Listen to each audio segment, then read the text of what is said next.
Hi friends, welcome back to my channel. ನಾನು ನಿಮ್ಮ ಅಶ್ವಿನಿ ಶ್ರೀನಾಥ್. ನಾನಿವತ್ತು ನಮ್ಮದೇ ತೋಟದಲ್ಲಿರುವಂಥ ಬಿದಿರು ಹಿಂಡ್ಲಿಗೆ ಬಂದಿದ್ದೀನಿ. ಹಿಂಡ್ಲಂದರೆ ಏನು ಅಂತ ಯೋಚನೆ ಮಾಡ್ತಿದ್ದೀರಾ? ಬಿದಿರು ಒಂದು ಕಡೆ ಗುಂಪಾಗಿ ಬೆಳೆದಿರತ್ತಲ್ಲ, ಅದಕ್ಕೆ ನಮ್ಮ ಭಾಷೆಯಲ್ಲಿ ನಾವು ಬಿದಿರು ಹಿಂಡ್ಲು ಅಂತ ಹೇಳ್ತೀವಿ. ಸೊ ಅಲ್ಲಿಗೆ ಬಂದಿದ್ದೀನಿ. ಕಳಲೆನ ತಗೊಂಡು ಹೋಗೋಣ ಅಂತ ಹೇಳಿಬಿಟ್ಟು, ಬಿದಿರಿನ್ನು ಚಿಗುರಿರುವಾಗಲೇ ಕಟ್ ಮಾಡ್ತೀವಲ್ಲ, ಅದಕ್ಕೆ ಕಳಲೆ ಅಂತ ಹೇಳ್ತೀವಿ. ಕೆಲವರು ಕಣಿಲೆ ಅಂತ ಕೂಡ ಹೇಳ್ತಾರೆ. ಸೊ ಇದರಿಂದನೇ ಬಿದಿರಾಗೋದು. ಇದಿನ ಚಿಗುರು ತುಂಬ ಟೇಸ್ಟಿಯಾಗಿರುವಂಥ ಫುಡ್ ಇದು. ತುಂಬ ಒಳ್ಳೆ ಪೌಷ್ಟಿಕಾಂಶಗಳನ್ನ ಒಳಗೊಂಡಿರುವಂಥ ಫುಡ್ ಇದು. ವರ್ಷದಲ್ಲಿ ಒಂದೇ ಟೈಮ್ ಸಿಗೋದು, ಜುಲೈ ಆಗಸ್ಟ್ ಆ ಟೈಮಲ್ಲಿ ಸಿಗತ್ತೆ ಅಷ್ಟೇ. ಇದು ಅಂದರೆ ಮಳೆಗಾಲ ಸ್ಟಾರ್ಟ್ ಆಗೋ ಟೈಮಲ್ಲಿ ಸಿಗತ್ತೆ. ನೋಡೋದಕ್ಕೆ ಇಷ್ಟಿದೆ ಅಷ್ಟೇ, ಬಟ್ ಅದನ್ನೆಲ್ಲ ಹೆಚ್ಚಾದಮೇಲೆ ಸ್ವಲ್ಪ ಆಗೋದು.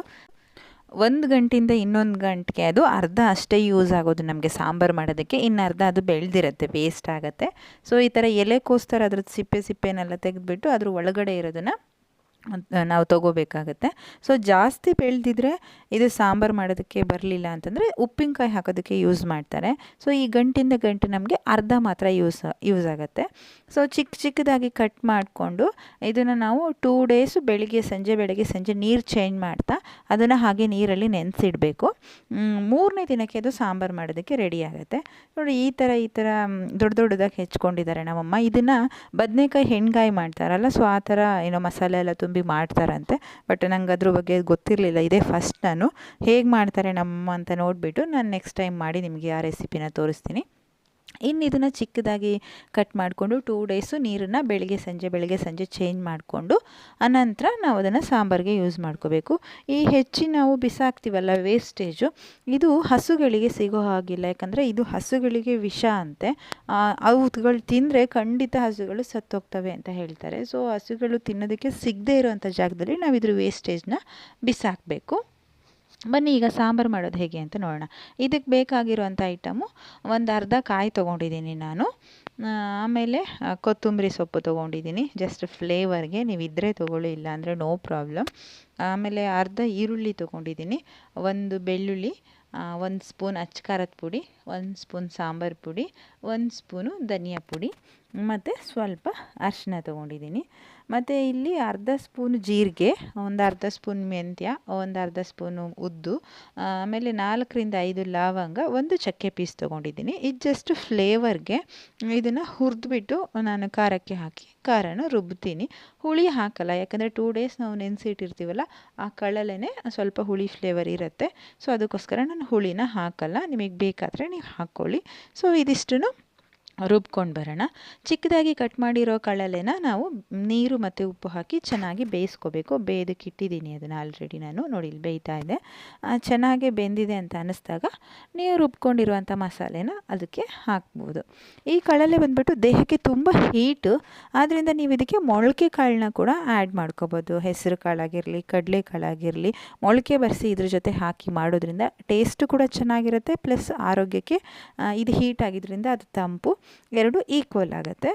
ಸೊ ಇದು ನಿಮಗೆ ಸಾಂಬಾರು ಬೇಕು ಅಂದರೆ ಗಸಿ ಮಾಡ್ಕೊಳ್ಳಿ, ಇಲ್ಲ ಫುಲ್ ಡ್ರೈ ಬೇಕು ಅಂದರೆ ಡ್ರೈ ಕೂಡ ಮಾಡ್ಕೋಬೋದು. ನಂತರ ಅದು ಬೆಂದಾಗಿದೆ ಅಂತ ಅನ್ಸಾಗ ನೀವು ಮಾಮೂಲಿ ಒಗ್ಗರಣೆ ಕೊಡೋದು. ಮಾಮೂಲಿ ಆಯಿಲು, ಸಾಸಿವೆ, ಬೆಳ್ಳುಳ್ಳಿ, ಕರಿಬೇವು ಮತ್ತು ಈರುಳ್ಳಿನ ಹಾಕಿ ಮಾಮೂಲಿ ಒಗ್ಗರಣೆ. ಎಲ್ಲ ಸಾಂಬಾರು ಹೇಗೆ ಮಾಡ್ತೀರೋ ಹಾಗೆ ಮಾಡೋದು, ಸ್ಪೆಷಲ್ ಏನಿಲ್ಲ. ಅದಕ್ಕೆ ನೀವು ಕಾಳುಗಳನ್ನ ಬೇಕಾದರೆ ಆ್ಯಡ್ ಮಾಡ್ಕೋಬೋದು, ಅಷ್ಟೇ.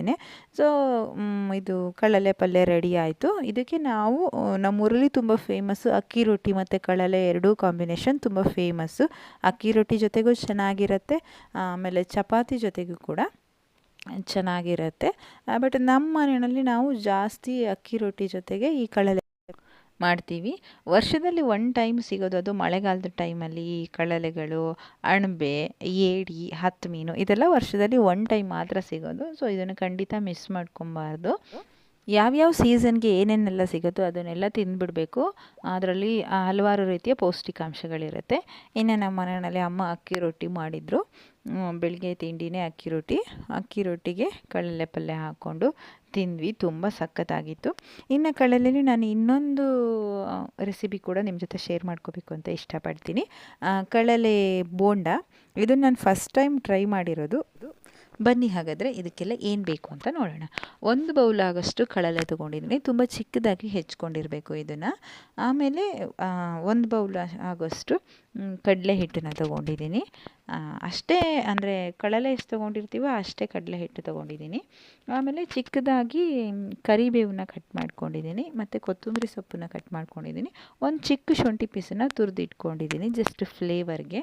ಆಮೇಲೆ 1 ಸ್ಪೂನ್ ಕಸ್ತೂರಿ ಮೇಥಿ, ರುಚಿಗೆ ತಕ್ಕಷ್ಟು ಉಪ್ಪು, ಸ್ವಲ್ಪ ಅಚ್ಚ ಖಾರದ ಪುಡಿ ತೊಗೊಂಡಿದ್ದೀನಿ. ಇವಾಗ ಇದನ್ನು ಒಂದೇ ಬೌಲ್ಗೆ ಹಾಕ್ಕೊಂಡು ಮಿಕ್ಸ್ ಮಾಡ್ಕೊಳ್ಳೋಣ. ಮಾಮೂಲಿ ನಾವು ಈರುಳ್ಳಿ ಪಕೋಡಕ್ಕೆ ಯಾವ ಹದದಲ್ಲಿ ಕಲಿಸ್ಕೋತೀವೋ ಆ ಹದದಲ್ಲಿ ನೀಟಾಗಿ ಕಲಿಸ್ಕೊಳ್ಳೋಣ. ಕಲಿಸ್ಕೊಂಡು ನಾವು ತುಂಬ ಹೊತ್ತು ಇಡೋದೇನು ಬೇಡ, ಒಂದು 5ರಿಂದ 10 ನಿಮಿಷ ಇಟ್ಟರೆ ಸಾಕು. ಇಲ್ಲ ನಾನು ಕಲಿಸ್ಕೊಂಡ ತಕ್ಷಣ ಸಡನ್ಲಿ ಮಾಡ್ತೀವಿ ಅಂತಂದರೆ 1 ಚಿಟಿಕೆಯಷ್ಟು ಸೋಡಾನ ಆ್ಯಡ್ ಮಾಡಿ. ಯಾಕೆಂದರೆ ಇದು ಕಳ್ಳಲೆ ಹಾಕಿದ್ರಿಂದ ಸ್ವಲ್ಪ ಗಟ್ಟಿ ಬರುತ್ತೆ. ಸ್ಮೂತಾಗಿ ಬರಬೇಕು ಅನ್ನೋಂಗಿದ್ರೆ ಸ್ವಲ್ಪ 1 ಚಿಟಿಕೆ ಸೋಡಾ ಯೂಸ್ ಮಾಡಿ. ಇಲ್ಲ ಒಂದು 10 ನಿಮಿಷ ಇಡ್ತೀವಿ ಅಂತಂದರೆ ಏನೂ ಇಡೋದು ಬೇಡ. ನೋಡಿ ಈ ಹದದಲ್ಲಿ ಮಿಕ್ಸ್ ಮಾಡಿಕೊಂಡು ಮಾಮೂಲಿ ಎಣ್ಣೆಯಲ್ಲಿ ಈರುಳ್ಳಿ ಪಕೋಡ ಹೇಗೆ ಮಾಡ್ತೀವೋ ಹಾಗೆ ಬಿಡೋದು. ನೀವೆಲ್ಲ ಕೇಳ್ಬೋದು ಎಣ್ಣೆ ಯಾಕೆ ಈ ಕಲರ್ ಇದೆ ಅಂಥೇಳಿ. ಇದು ಆ್ಯಕ್ಚುಲಿ ಹೋಮ್ ಮೇಡ್ ಕೊಬ್ಬರಿ ಎಣ್ಣೆ. ನಾವು ನಮ್ಮ ಮನೆಯಲ್ಲೇ ಕೊಬ್ಬರಿ ಎಣ್ಣೆ ಮಾಡಿಸೋದ್ರಿಂದ, ಮತ್ತು ಅದು ತುಂಬ ದಿನ ನಾವು ಸ್ಟೋರ್ ಮಾಡಿ ಇಡಬೇಕಲ್ಲ, ಅದಕ್ಕೋಸ್ಕರ ನಾವು ಎಣ್ಣೆ ಮಾಡಿಸ್ಕೊಂಡು ಬಂದ ತಕ್ಷಣ ಅದನ್ನು ಕಾಯಿಸ್ತೀವಿ. ನಾವು ಕಾಯಿಸೋದೇನಾದರೂ ಸ್ವಲ್ಪ ಜಾಸ್ತಿ ಆದರೆ ಈ ಥರ ಎಣ್ಣೆ ಸ್ವಲ್ಪ ಕೆಂಪಾಗುತ್ತೆ ಅಷ್ಟೇ. ನಮ್ಮ ಮನೆಯಲ್ಲೇ ನಾವು ಕೊಬ್ಬರಿ ಎಣ್ಣೆ ಮಾಡೋದ್ರಿಂದ ನಾವು ಮಾಮೂಲಿ ತಿಂಡಿಗೆ ಅಡುಗೆಗೆಲ್ಲ ಸ್ವಲ್ಪ ಕೊಬ್ಬರಿ ಎಣ್ಣೆನ ಜಾಸ್ತಿ ಯೂಸ್ ಮಾಡ್ತೀವಿ. ಅದರಿಂದ ಎಣ್ಣೆ ಈ ಕಲರ್ ಇದೆ ಅಷ್ಟೇ. ಆಮೇಲೆ ಈ ಬೋಂಡನ ನಾನು ಫಸ್ಟ್ ಟೈಮ್ ಮಾಡ್ತಾ ಇರೋದ್ರಿಂದ ಸ್ವಲ್ಪ ಮಾಡಿದ್ದೆ. ಹೇಗೆ ಬರುತ್ತೆ ಏನು ಅಂತ ನನಗೆ ಗೊತ್ತಿರಲಿಲ್ಲಲ್ಲ ಟೇಸ್ಟು, ಅದಕ್ಕೋಸ್ಕರ ಸ್ವಲ್ಪ ಮಾಡಿದ್ದೆ. ಬಟ್ ತುಂಬ ಚೆನ್ನಾಗಿ ಬಂದಿತ್ತು.